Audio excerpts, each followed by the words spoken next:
Welcome to Healthy Buzz, the podcast for women who are craving honest answers in a supported community. Hosted by Brandy Homerding, a certified nutrition therapy practitioner who believes your body isn't broken, but the narrative around women's health is. Each week, we're diving deep into holistic health topics, challenging the one-size-fits-all approach, and empowering you to trust your own informed intuition. Get ready to feel seen, supported, and seriously informed. This is Healthy Buzz, where collaboration meets unfiltered transparency in women's health.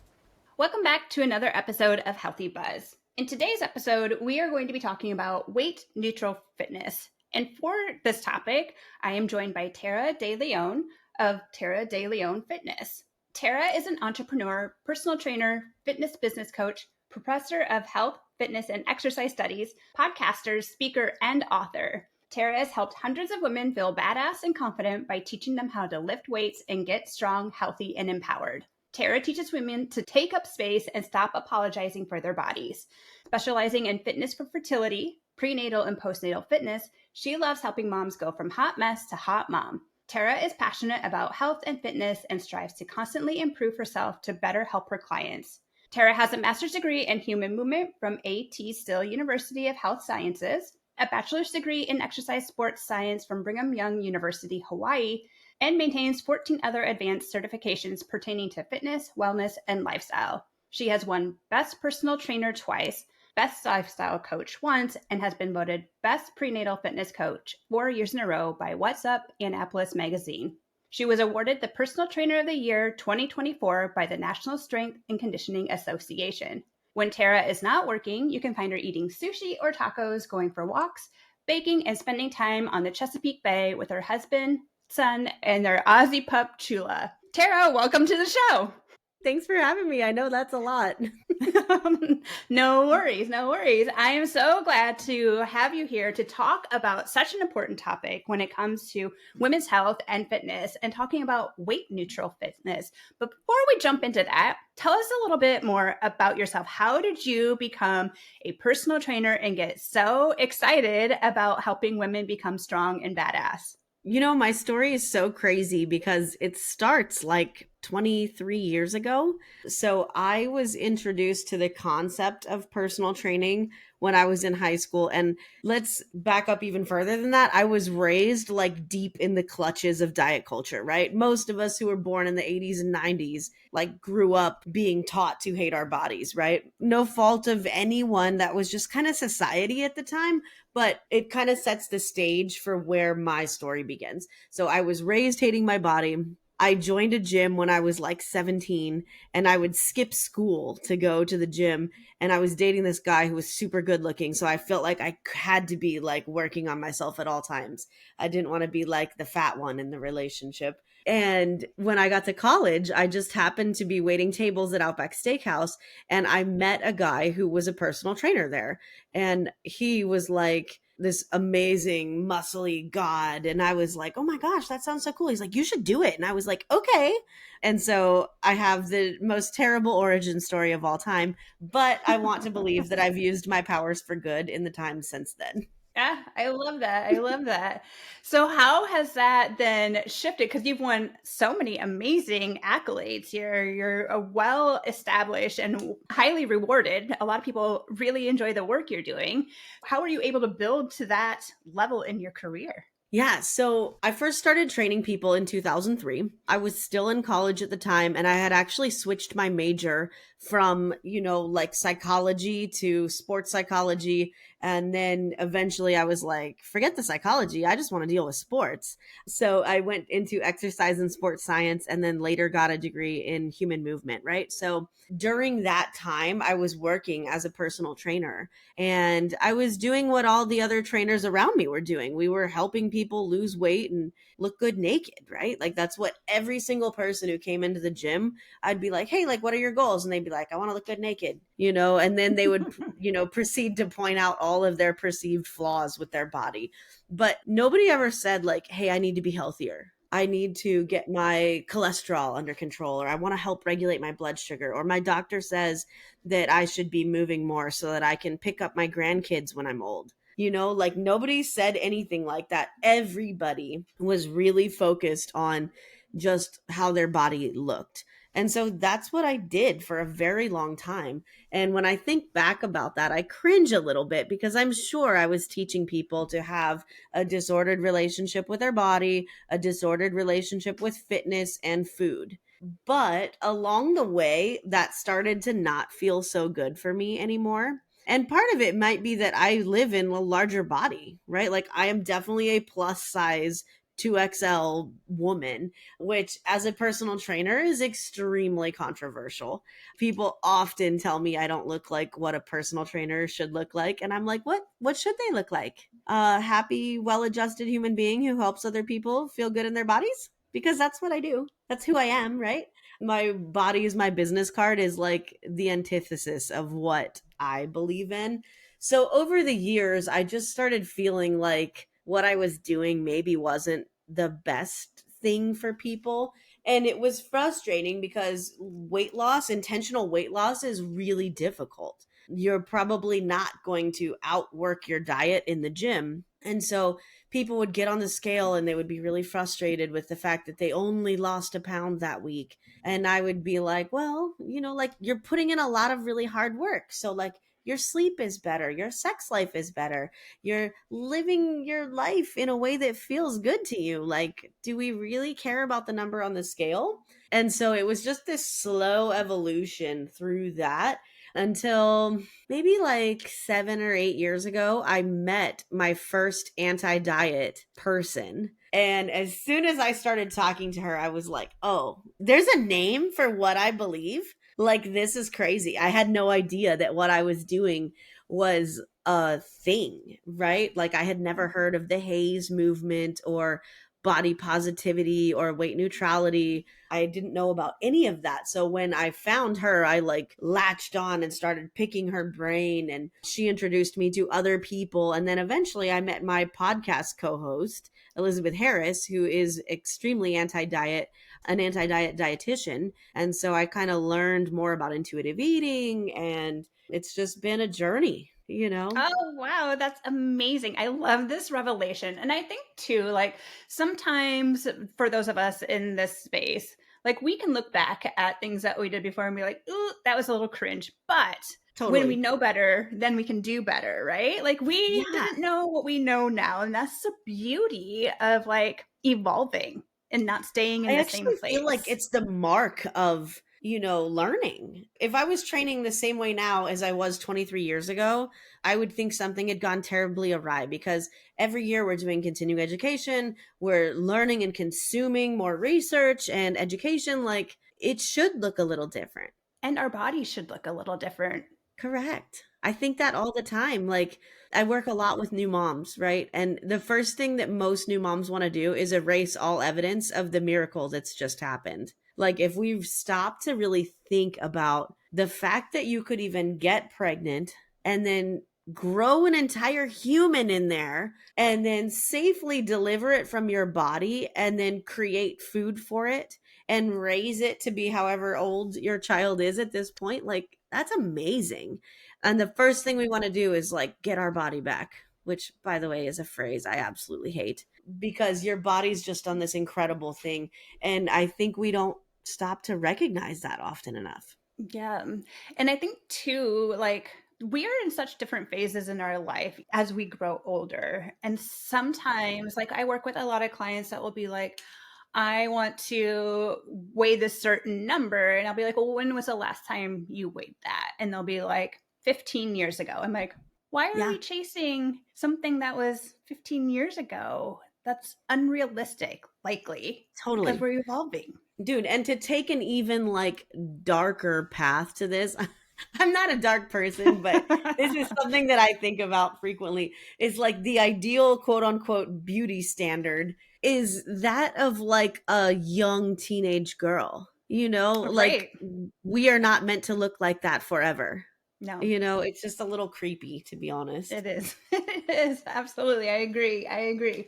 So I want to talk about a couple things that you brought up in what you were telling us. So first, let's talk about like the Haze movement for people who may not know what that is. What does that mean and how are you embodying that? Yeah, so Haze is health at every size. So essentially what that means is it's a framework for weight neutral healthcare is how Hayes originally began. And we actually did a really cool episode about this on my podcast that I'll send to you when we're done because I feel like you would find this interesting too. But it's basically a standard of care for like weight neutrality in healthcare. So no matter if you are really super skinny, if you're really average, or if you're really large, like the healthcare should be the same. But unfortunately, it's not. Often I have really, really lean clients who are just skinny naturally, and their doctors will like screen them for eating disorders. Even though they're eating like a really wide variety of food and a healthful diet, just naturally their body trends smaller. And same thing with my really heavy clients, myself included. I'm often told, like, well, you just need to eat less. And it's like, you have no idea how much I'm actually eating. Like, you're not asking me, what do I eat or what types of foods do I eat? You're just saying this blanket statement based on my body's shape and size. So, Hayes is all about equality in standard of healthcare. And we use that in the fitness industry to focus more on health rather than body size. Yes, I love this because I also work with clients who will come to me and they're like, my doctor said I just need to eat less and move more. I'm like, did your doctor ask what you are actually eating and what your movement looks like? No. In your 7-minute appointment? No. Yes, never. Never have I ever been asked that. Right. And then also, I don't know what your thoughts are on this, but also there's kind of, I feel like a lot of pressure people feel like that they have to step on a scale when they go to the doctor's office. And that's not the case. Yeah, you can absolutely refuse anything at the doctor's office. There's no medical reason for like a physical for them to need to know your weight. It's just a part of like the weight stigma that is so prevalent in like medical school and healthcare. Now, if you're getting something like anesthesia or medication, like, yeah, there's totally a reason they need to know your weight, right? They need to know dosages and things like that. But like for most of the time, like you don't actually have to do that. You can just say, oh, I'm not going to do that test today. Amen. And it should be enough. Reagan Chastain, I don't know if you follow her, Brandy, but she has like an amazing free thing that she offers that's like a list of things you can tell your doctors if you want to deny a test or getting on the scale or whatever. Like she types it out like really eloquently so that you don't have to go like, yeah, I don't want to get on the scale today. And they'll go, well, why not? You need to get on the scale. And then you go, well, okay, I guess I will. Right. And then your mental health suffers afterwards. I actually didn't know. At some point in my early like childhood, my like teenage years, they must have like thought that I had eating disorder tendencies because they always had me step on the scale backwards. And so I never saw the number. And so it wasn't until like 3 or 4 years ago that I stepped on the scale backwards and the nurse was like, do you have an eating disorder? Like, why are you doing that? And I was like, what? Like, I don't know. I just always do it like this. And they were like, well, that's only for eating disorder people. And I was just like, oh, I had no idea. Like, I just thought that's how it was done. But I also like that tactic of, yeah, I don't need to see the number. If you insist on the number, like, I don't have to look at it. Absolutely. So, yes, we will look up that information from Reagan and post that in the show notes because I think that could be a very useful thing for other people. You don't have to. You can refuse to step on the scale, or if they insist, step on it backwards and tell them, I don't need to know the number. If your doctor brings up your weight and it's not a concern to you, you can say, I'm not interested in discussing this topic with you right now. Yes. A lot of people forget that like the doctor works for you. Like you are the employer more or less, right? My clients feel that way about me too. Like I work for them, So sometimes people ask me like, "Can we skip whatever today?" And I'm like, "Yeah, like you're the boss of this. Like I'm going to give you my expertise, but if you decide you're not doing something or another, like that's also okay." Yep, absolutely. So another thing that I want to talk about was you had mentioned that early on that clients would complain that they had only lost 1 pound a week, which to me is very healthy. And like what I teach my clients, like we want to strive for 0.5 pound to maybe a pound a week, something that is sustainable. Were you able to like shift your clients away from like, oh my gosh, it's only a pound to celebrating it's a pound? Yes. So a really easy thing I did back then was I measured with like a measuring tape too. So like, yeah, you've lost a pound, or overall you've lost 8 pounds. At that point, you will start to see some body measurements change, right? But I don't even get into that anymore. Like, I don't put my clients on the scale most of the time unless there's like a very interesting reason. I have a client who's in the military who had to pass like PT standards and stuff recently, and she could totally rock like the push ups, the pull ups, the run, all the things. But she was worried because she was like 6 pounds heavier than what was allowed. And so we did like absolutely the opposite of what I do with most people. And we were on the scale checking in and monitoring and all that kind of stuff, right? But I think reframing it to what your body can do is so much more effective. Yeah, you've lost a pound, and that is amazing because that's really difficult. It's 3,500 calories. But also, have you noticed how much easier it is for you to run up the stairs? Have you noticed how much easier it is for you to get off of like a really low couch? Like the things we're doing are leading up to things that actually affect your life way more than the 1 pound or 5 pounds would. Exactly.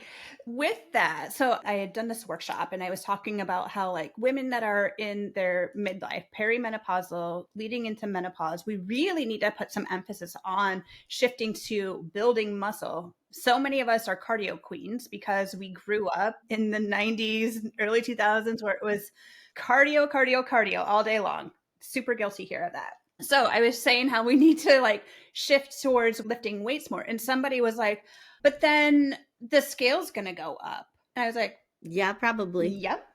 Yep. It Muscle's will. much more dense than fat. Totally. But you're also going to be stronger and you're going to feel more empowered and your clothes are going to fit well. Like just because the scale goes up doesn't mean that that is unhealthy weight gain. So Yes. how does that mindset, we're talking about like mindsets over metrics. So beyond the scale, what do you think are like 2 to 3 valuable non-physical achievements or milestones people should be striving for?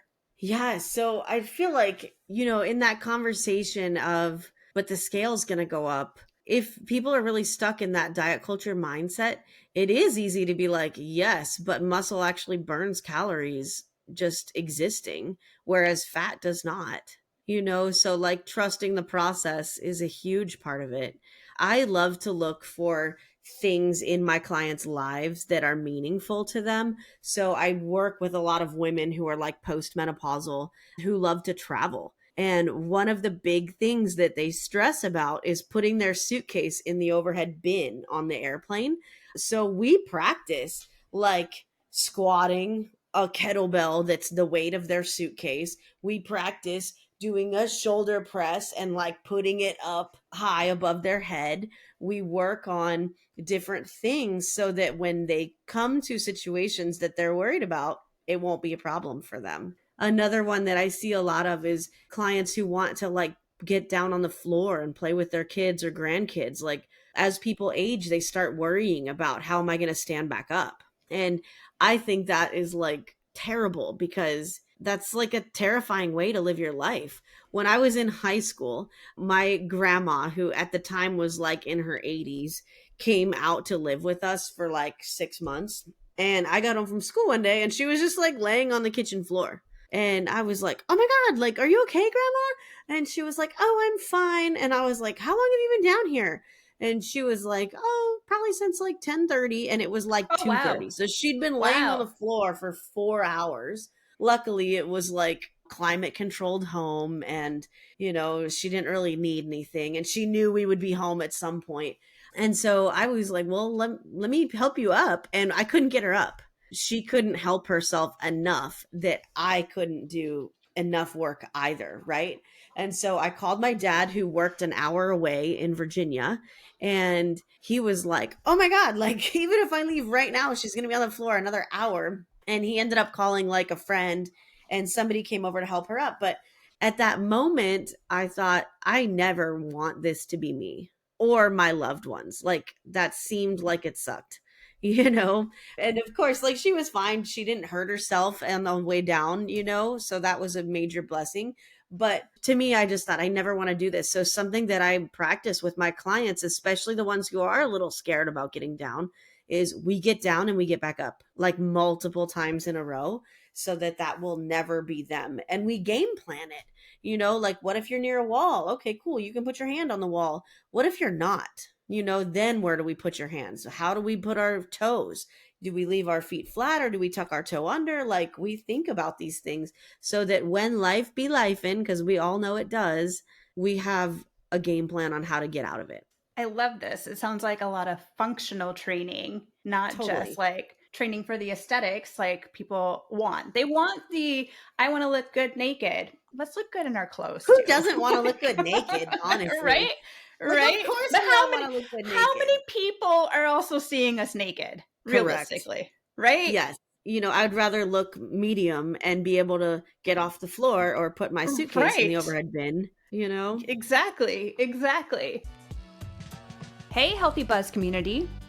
Have you been curious about using a continuous glucose monitor to unlock powerful insights to your metabolic health? Imagine seeing in real time how your body responds to different meals, different workouts, and also the effects of stress. Now, what if you could experience those benefits without being locked into any type of recurring subscription like some of the other continuous glucose monitor programs out there? With my Blood Sugar Savvy course, you'll get exactly that. You'll receive access to 7 engaging learning modules, 2 continuous glucose monitors to start your wellness journey, plus 4 weekly one-on-one video strategy sessions with me where I'll personally guide you to understanding your CGM data. We'll work together to identify your unique blood sugar patterns and create customized strategies for better energy, mood, and overall well-being. Oh, and by the way, this is especially crucial during your peri- and postmenopausal years. Blood Sugar Savvy is about understanding your body on a deeper level, implementing practical strategies, and gaining sustainable knowledge to support your overall health and wellness.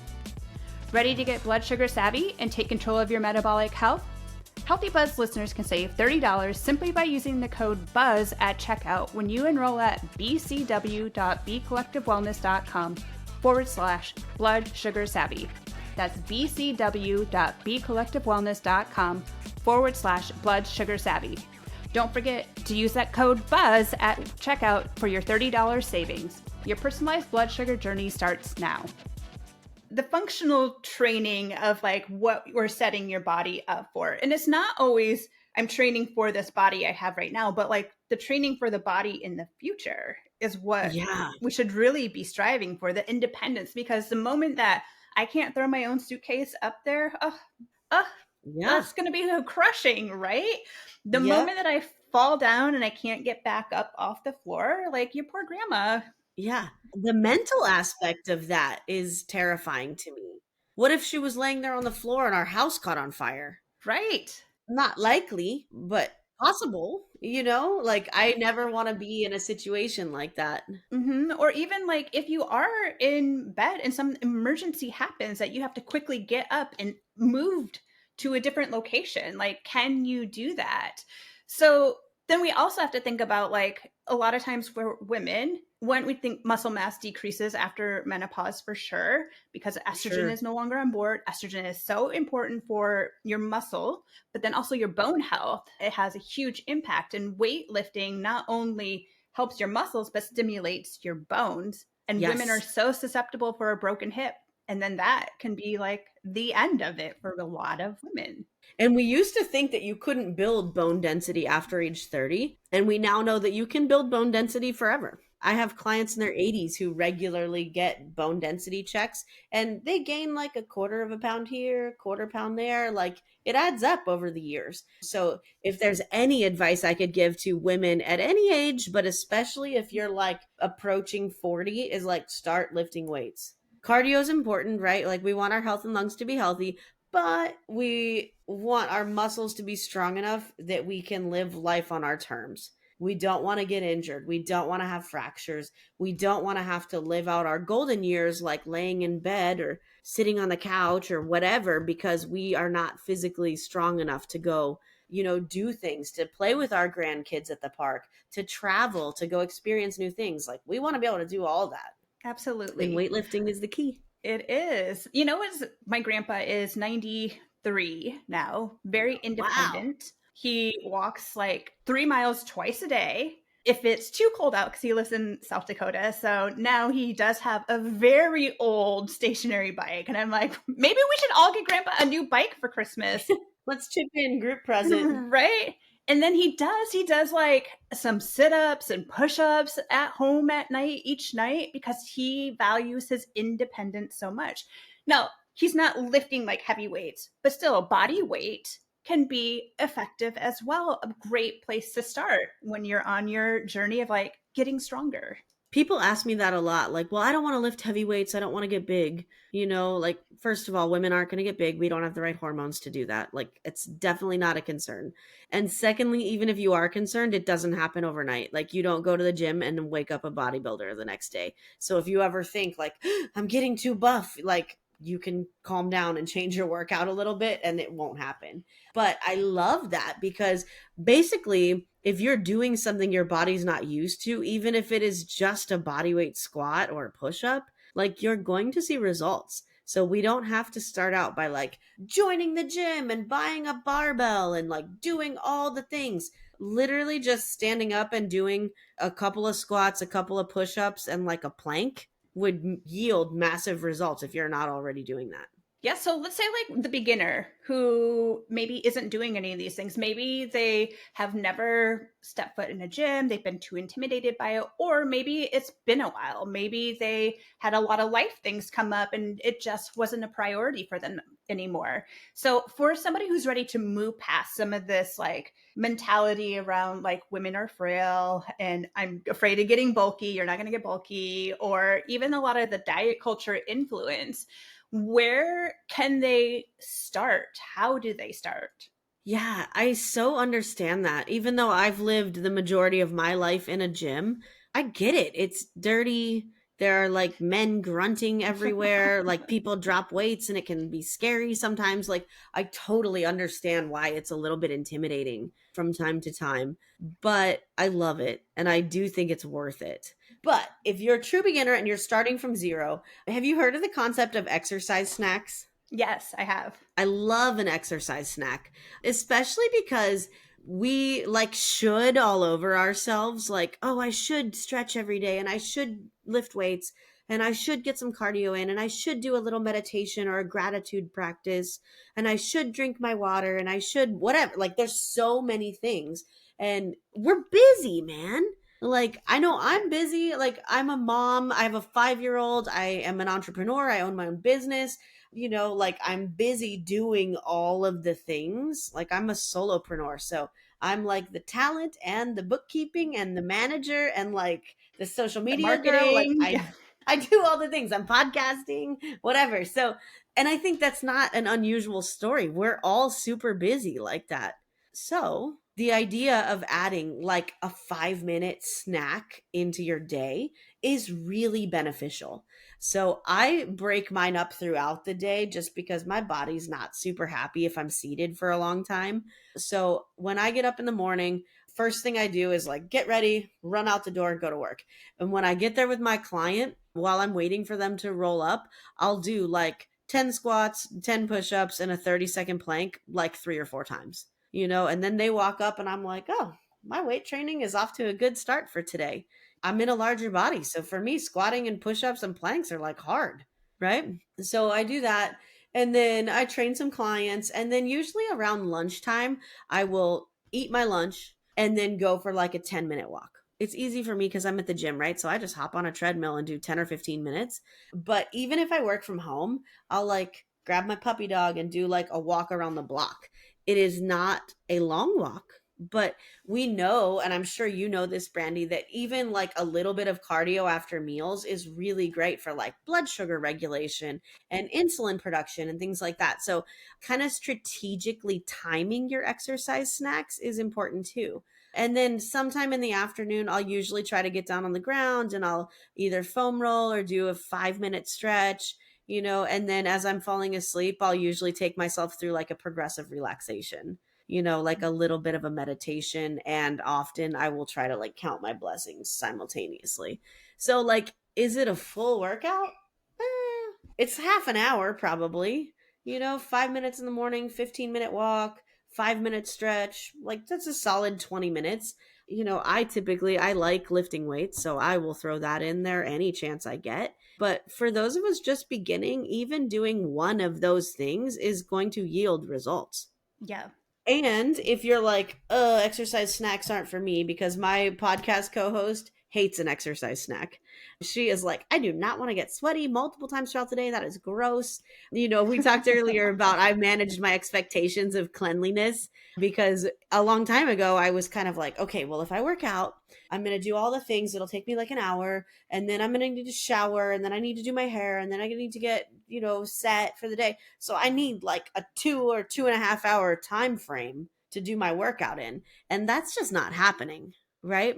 So for me, I've kind of like let my expectations of cleanliness go, and I use dry shampoo and deodorant very liberally.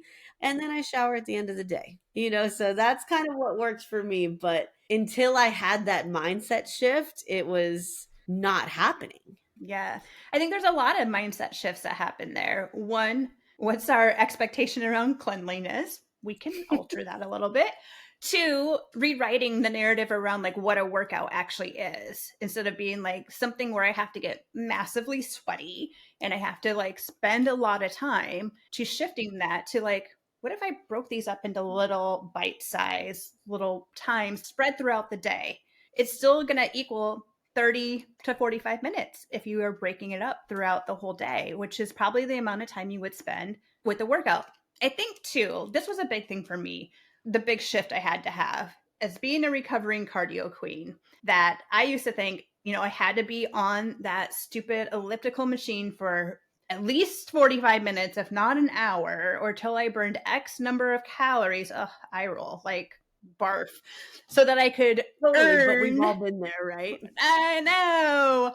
So then shifting away from that to like a 20-minute cardio is also very sufficient. And that's often what I do in the morning. If I am still doing cardio, like I'll do a 20-minute Peloton, get my heart rate up, and move on with my day. Next, what do I have to do next? Because we don't all have 2.5 hours to spend showering and exercising and all that stuff. So I approach fitness a little differently than a lot of my colleagues, as we've talked about. But one thing I really like to do is what I call the BAM. BAM is bare ass minimum. Let's I love figure it. out what the BAM is. Like, I know that the standards and guidelines and research says we need 150 minutes of exercise per week for health purposes, right? Totally. And if you can get that in, I'm so here for it. But so many of us see that and go, 150 minutes? That's like a lot of time. I don't have that kind of time. And so we do nothing. But if we took half an hour twice a week, it's only 60 minutes. So you're still a little bit shy. But I'm telling you, a half an hour twice a week, you are going to see massive results compared to doing nothing. So that's actually what I do in my life right now. Like, my real workouts are 30 minutes at the most. And I go for it while I'm in my workout. Like, I am really hitting it hard. I'm supersetting some of my lifts, like it's a workout, but it's also only 30 minutes. And then I'm throwing on some dry shampoo, maybe using a wet wipe or two, a little spray of deodorant, and calling it good, because I need to get back to my life, right? And if the bare ass minimum, if the BAM is working for you at 2 half-hour sessions a week, then excellent. But if you're feeling like, well, I'm not seeing results as quickly as I would like, then maybe you go to 3, right? So now you're getting 90 minutes in that week. And the goal is ultimately to build it up and find things that you enjoy. I love lifting because it makes me feel super badass. Like, you cannot have a bad day when you've just like maxed out on a deadlift or a squat or something. But maybe that's not your vibe, and you love dancing, or you love cardio, or you love doing abs or Pilates or Peloton. Like, there are so many ways to get fit. And while in the perfect world, we would totally be lifting most days of the week and doing some cardio and stretching, like, we don't live in the perfect world. So start with something you enjoy, and then hopefully we can like expand it outwards. Yes, absolutely. Don't do exercises that you don't enjoy doing. If you hate running, don't run. Don't Totally. run. And this feels like a great time to be like, if you're not sure what to do and you want to make sure you're not leaving something out, like go talk to a trainer. Most trainers offer like a free consult, or they'll do a free session with you in hopes that you sign up with them. Like go talk to them and just have them like give you the lay of the land. Most trainers now, even I work virtually, so like people can contact me from all over the world, and I do stuff like that for people. So if that's you, feel free to reach out. But also, like, the guys at your local YMCA are probably good too. Exactly. Exactly. It never hurts to have a professional look you over, you know? I 100% agree. So let's talk though about what a lot of people don't think as like part of their movement, because it doesn't really like count towards that like 150 of like intentional movement, but the NEAT, the non-exercise activity thermogenics that happen throughout the day. Would you like to talk a little bit more about like what that is for our listeners who may not know? Yeah. So non-exercise activity thermogenesis is basically all the movement that you do throughout the day that burns calories, but outside of planned exercise. So when I think of NEAT, I think of activity versus exercise. Activity is just like fun stuff you like to do, or maybe not fun and you just have to do it, right? But exercise is planned with a goal in mind. So an activity might be like, I'm going to go take my kayak out and, paddle around the bay and check out all the wildlife. And oh my God, there's a blue heron up there. Like, that's activity. But if you took the same kayak out and were like, okay, I'm going to do 100-meter sprints with a 3-minute recovery in between with the goal of improving cardiovascular fitness, that's now exercise. Even though the activity looks very similar, the intention is important. So I actually think the goal is to build a life so full of activity you love that you don't have to exercise.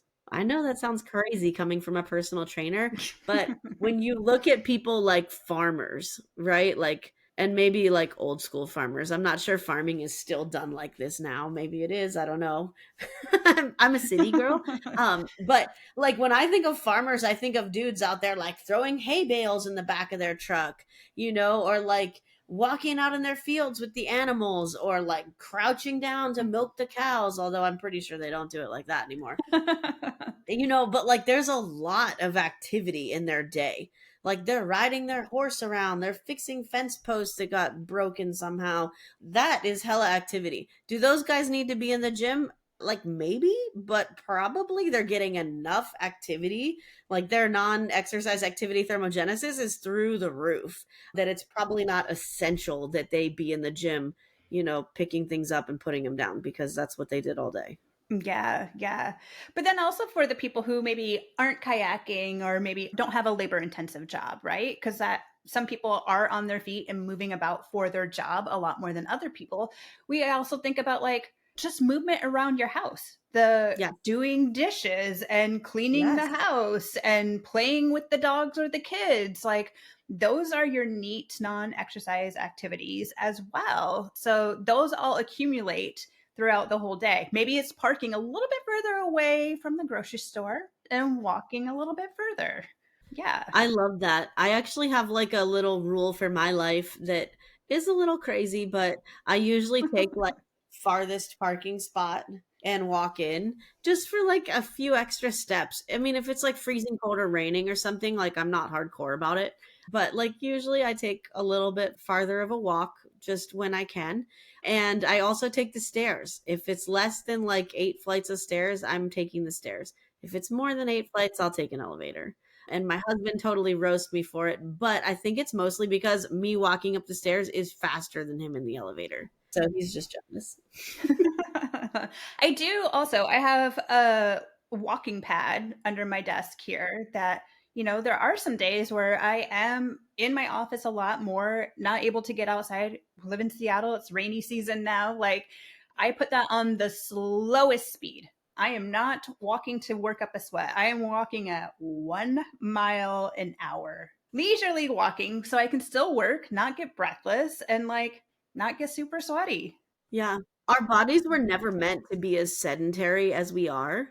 Like if you ever have been sitting at your desk for a few hours and stand up and like your hips are tight and your knees are tight and your back hurts and your neck hurts, like that's a sign that you were seated for too long.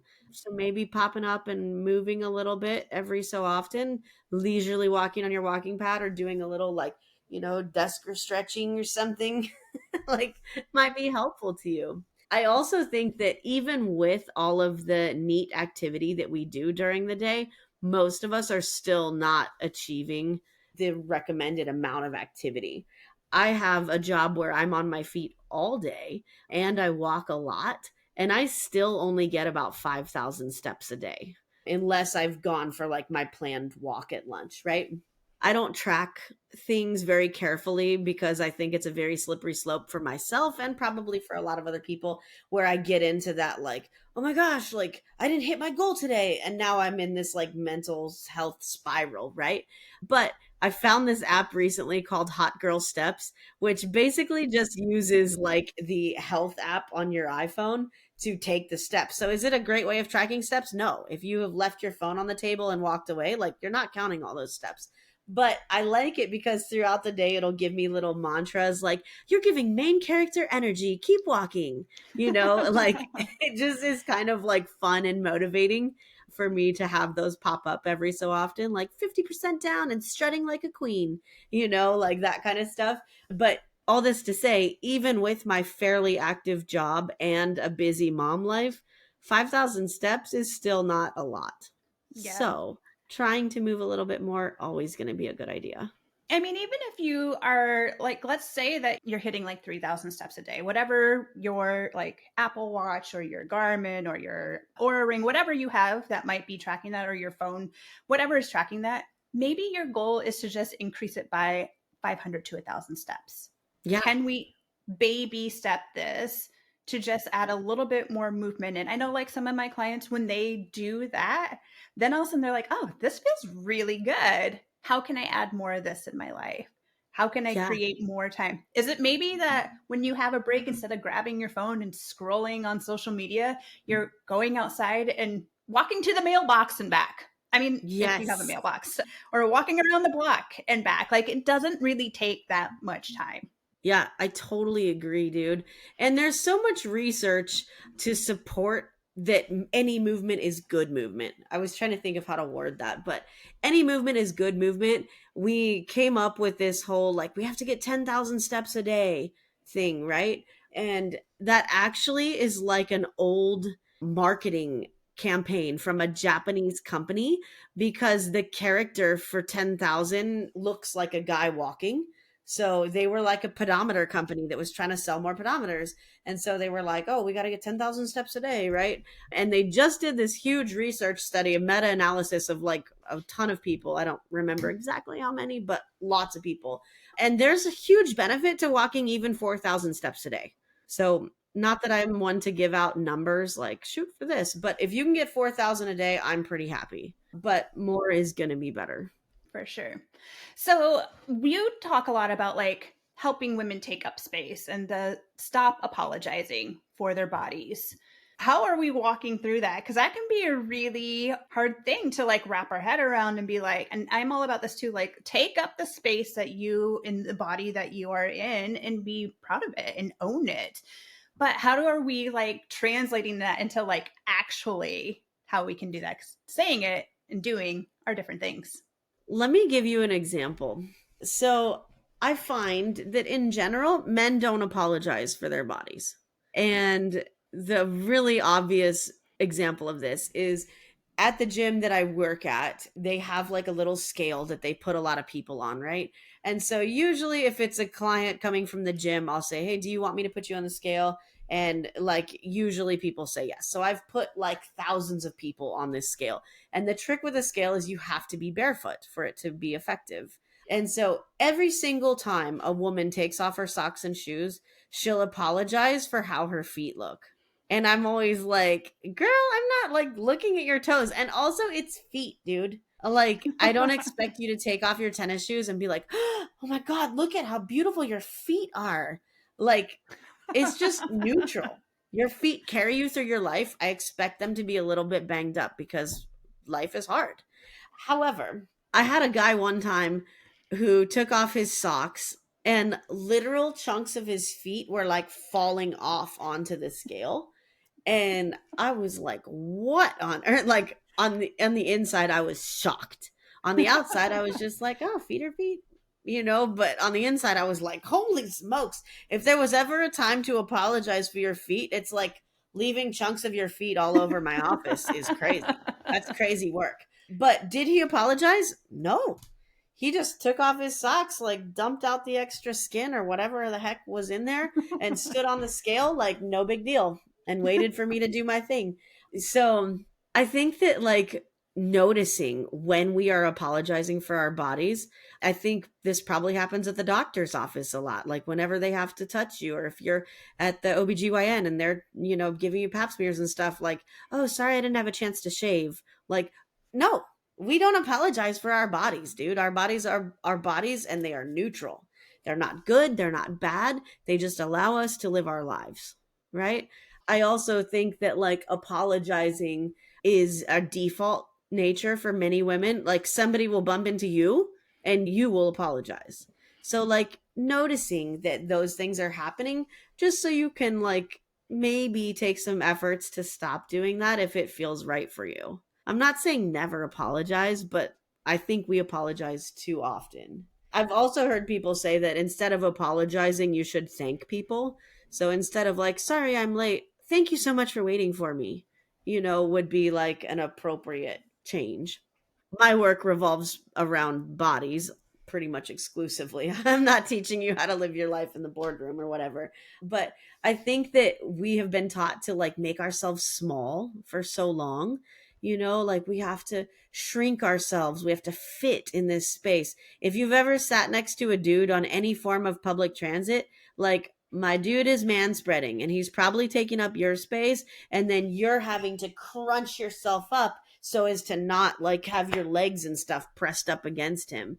I am a big fan of the man spread. Like, hey, if he's doing it, so can we.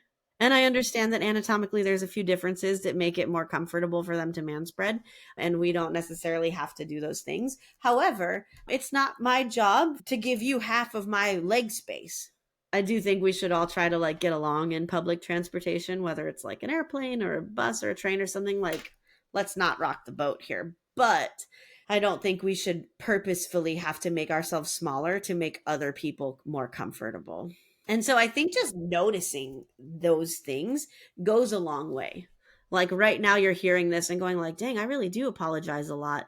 And then maybe in the future you come across something and you're like, you know what? I'm going to stop shrinking myself at every turn, and I'm going to start taking up the amount of space that I paid for. And that'll be the next step, right?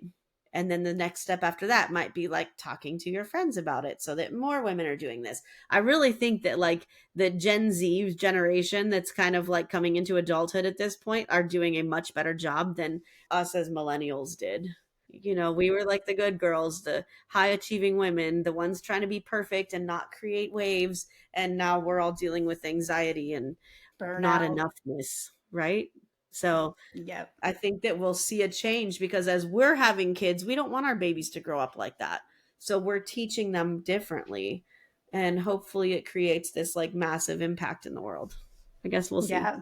I love it. I love it. The ripple effect. I was just commenting to a friend the other day and I was like, wow, this Gen Z, they, I think, are going to like really make some changes for us in a good way. Yeah. I'm amazed at the Gen Zers that I work with who'll be like, oh, yeah, no, I can't pick up that shift. I need a mental health day. And I'm like, what? You're saying that out loud and simultaneously, like, mad respect for it because I could never, but I love that they are. Yep. Yep. I remember one time I called in sick when I was not sick and I was so fucking nervous about it. I was like, oh, everybody's going to know I'm not actually sick. And like, Totally. no.